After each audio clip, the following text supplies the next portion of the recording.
Hi everyone, today we're going to be making some stickers and I don't want to keep this video too long, so let's get started. First of all, you're going to need access to a Cricut Maker, the Cricut Design Space software, an inkjet printer, editing software, and some sticker paper, all of which I will post links in the description so we can make the exact same stickers that we're going to see here today. So with that being said, what we are going to do, I've got this artwork here from Jessica Butler, a great student worker, so thank you Jessica. And this is a sticker sheet. We are going to print this out to where we do a kiss cut, like you would see here. So each of these little bears will pull off of this sticker. And then we're also going to do just die cut stickers. So if I move this over here, you can see that these stickers are their own thing. They're their individual stickers, and they, it's one at a time. One piece, one sticker, one piece, whatever you want to say. So I want to talk about file prep. These are already prepped. We've already printed these, but some of you might have more complex designs, so I want to talk about that a little bit. So what I did, I pulled this image off of a public domain vector website, and as you can see here, if you kind of it's pretty obvious that this is a very detailed thing. If you were to print this just like this, Cricut is going to eat this file alive. So it's going to hit every single point here. If you kind of do the direct selection here, it's going to show all these points, and it's going to go cut, and it's going to take forever, and it's likely going to eat this up. So what you need to do is select your image here and do Command or Control C, and then Command or Control B. Now what that's going to do is place a copy of that directly behind it. So if I go to my Appearance panel, which is Windows, and then Appearance, I can add a offset path to this. So as you see now, I've got an offset path. I'm going to round this out so it's less editing later, and that's pretty good. So what I'll do from here, I'll do Expand Appearance, which is Object, Expand Appearance, and now I've got much more of kind of a blob thing going on. So just so we don't actually ruin our other artwork, I want to make sure I've got that selected. So if I go to Windows, and then I go to Pathfinder, that'll bring up my Pathfinder, and usually I'll just do Merge, Unite, and now I've got one color. So if I do that again, Merge, Unite, now it's one single color. Now I could change this color to anything I want, but now as you can see, I have my offset path. So with that in mind, and I'll turn this layer off, so we can kind of see what we're working with. We can smooth this out. You can go in individually and you can take these points out. Cricut might kind of recognize these. I'm not entirely sure, to be honest, but this is a much smoother cut than you would have if you just had, only the black part of this image. So just keep in mind that if you are going to do something very detailed, you're going to have to create that offset path in order to get a nice clean die cut. So now that we have our artwork all ready to go, we have our offset path, we have, our sticker sheet. What we're going to want to do is export this. So if I simply just select all of these, I can drag a marquee around all of this, and I go up to Windows, and then I go to Asset Export. I can drag all these over here in one shot. As you can see, it's going to export these assets individually. So we have our sticker sheet and our individual bear stickers. So now what we'll want to do, we will save these as PNGs.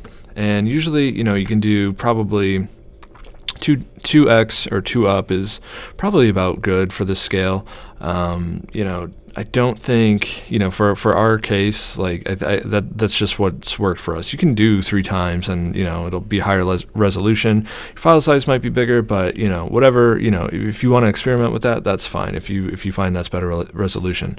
So with all of these selected, as we go down to export, and I'm going to go to my sticker making assets, and so I've got some stuff saved there, and I could choose that folder.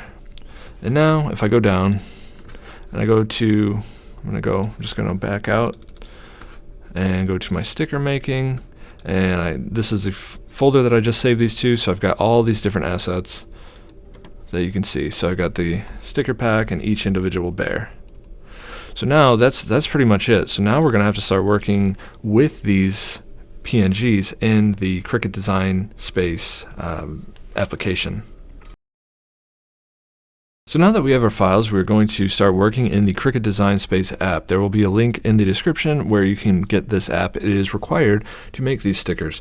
So once you have an account, you'll see, and it's kind of like this idea page here. So if I go to New Project, I will end up on this canvas, this workspace, and then I can come down here to Upload. And then once I click that, I can see all these different projects that students have worked on.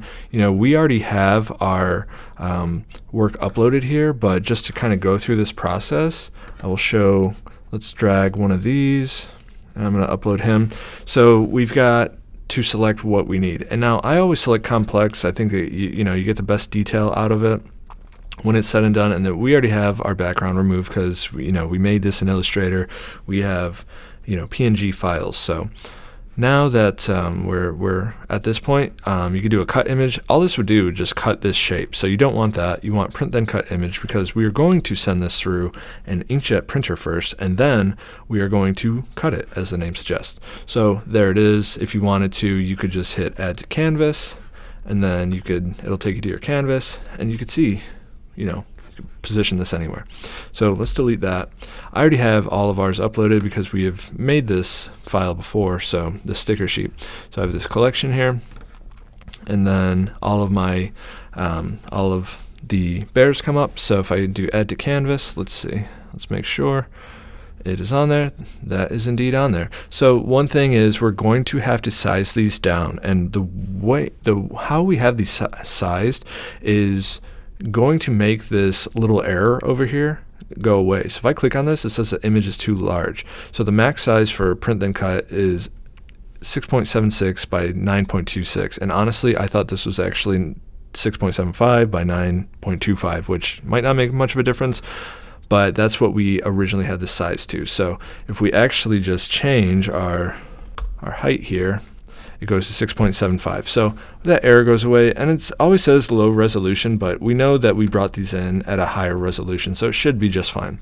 So the next thing I'm going to do is get the rest of my images here, and the reason I am using kind of that that pre-finished design there is just because I want to match these up the best that I can, and just make sure that it's because these are all going to be essentially separate layers. So, we have to make sure that our canvas, our design, lines up correctly. So, where are we at here? There we go. So, I've got all of these images here, and then once again, I need to get these down to size. So, I'm going to start with the back here. And again, I'm going to make this 6.75 and, 9.25. So that again is our image. So now one thing that instead of doing these all one at a time, I actually did that before. What I found is that let's actually just click all of these over here. Let's going to hold Shift, Command, select all of these. And now I've got all of my little bear stickers kind of selected. So just like in, drawing programs and things like that, we can align these. And so now with these aligned, I can change the size of these. And if I go to select all of these and I put them right about, just line that up again. That's why I'm kind of using these. That looks pretty good. Yeah, so now I've got these all the same size that they need to be, and now I just need to align them properly. So I know that this guy goes over here, and then we can again line these up the way that they should be, and then we'll be on our way. So play some music during this, and get this in order. So now we have our sticker sheet pretty much just where we want it to be, and we can remove this one. And now if I select all of these, the next thing that we have to do is hit this attach button. If I don't, Cricut is going to try to make it's going to try to make its own, its own assumptions. It's going to say,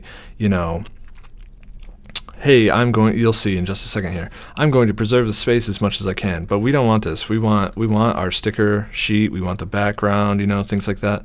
So what we have to do is select all of these and then hit attach. And now if we put this over here, maybe like right about there, and we hit make, now we've got our sticker sheet just where we want it. And you could see that what we have here are these kind of registration marks, and what these are going to do, once we feed this through the Cricut, it's going to know that we need to cut this area and then we need to cut these individually. So next thing is to run this through, print and run it through. Now that we have our artwork in place, we are ready to print. So pretty simple, you just go to send to printer, and you do have some options here. We're just going to print through our inkjet printer, no big deal. We can add bleed, you don't need to, but you can. It does kind of help, just in case there's a little shift. And then also you can use system dialog if you really want to dial in the settings, but we found that, just kind of sending these to printer, they work for us. So we would hit print, and then it's going to magically come out of the printer. Once that's done, we have to set a base material. So we have a couple bookmarked here, but if you want to browse some, you can go to browse all materials, and then you can kind of search through here. We've got all kinds of stuff, but one of the nice things about doing this, you can bookmark things like, so we have this, just a couple different things that we have done here, and the one that works for a Cricut sticker is this washi tape. So let's go back to all materials. If I go down here, and then I do material settings, and then I think I can do it. No, I can't. Okay, so if I go all the way down and I find this washi tape settings, you can click edit. You can actually see the settings. So this is 70. This is the power of how much power that the blade is putting down. This is the type of blade that we've got, and then how many times it goes around. So you can actually do this if you needed to. You don't need to do this for the Cricut stickers, that's more if you have kind of a thicker paper and you need to really drive through that paper. For our regular die cut stickers, sometimes we'll do that extra cut just to make sure we're not wasting paper, and so excuse me. And so it cuts on the first time, because you don't want to try to run it through twice. You will likely get poor results if you do that. So with that being said, we've got our settings, which is the washi tape settings, and I'll put these in the description as well. We select that, and we load and get the sticker paper going. So let's go. So I went ahead and I put our sticker sheet on our Cricut mat. As you can see here, I've just gone and put it in the top left corner, and just made sure this is as flat as you can. You don't really want any air bubbles, or else it's it might mess the print up. So if I put this in here, put the mat kind of under these little these little prongs here almost, our light is blinking, so we want to click on that, and that's the feed button. So it's going to kind of feed it through. It's going to take some time here. And now what we can do, we can press the feed button and see what happens. So let's take a look. Got our sticker sheet, and does it actually have a Cricut?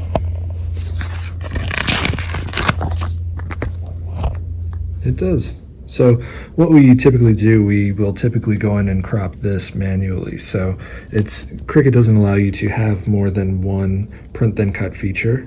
So this cut, although it is cut, it is a Cricut, so you're gonna have to do some manual cutting there, but overall this gets a really nice result. So now that we have our Cricut stickers, we want to do the die cut stickers, and it's not really much difference in what we're going to do here. So we can remove this. If we click on detach, we can remove the background, and then let's select all of these again and attach them. So again, we do this attachment so it doesn't, Cricut doesn't make up our decisions for us. So I think we can fit a couple more of these. So what I'm going to do, actually, I'll do detach because this is kind of finicky. So I'll do another roll, and let's see here. Let's move these up. If you want to be able to see what you're doing a little bit, you can add just a shape So if we, sometimes Cricut, like they want you to pay for different things, but you can add this basic shape, and then let's send this to the back. And now you can see, like, okay, like these are kind of close together, so I do want to move those a little bit just to make sure that when I go to cut these, like they're not gonna, these are gonna be die cut stickers, so they don't have to be perfectly in line. We just want to make sure that they don't hit each other when they're cutting. Luckily they have a nice offset path, so we don't have to worry too much, but those look pretty good. If I do my attach feature again, I'm not getting any errors, so I can go to make. And then now you can see, could probably maybe even do another row there, but just for the sake of just moving forward, we're just gonna go. So we hit attach, we've got all of our stickers in place. Looks good. We send it to the printer. I'm gonna fake that, and now again we're just gonna change our base materials.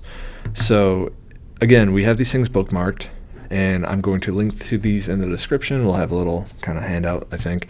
And what we did, we took the paper that we found, and I've apologize because I forget who came up with this paper off of YouTube. They found a better paper. Honestly, it's better than the Cricut paper. It's glossy and it works really nice. But with that being said, you have to actually customize your own paper settings. So if we go to material settings, we can see just what we did. So this is the Ava vinyl paper die cut sticker settings. So our cut pressure is 306, and like I said earlier, we make it go around twice just to make sure that we will get this to cut through on the first time. And if, say, 2 times wasn't working, so our blade was a little bit dull, we can actually change that to 3, but for our case, these settings work. So once again, we will select our sticker settings and we will print it out and see what happens.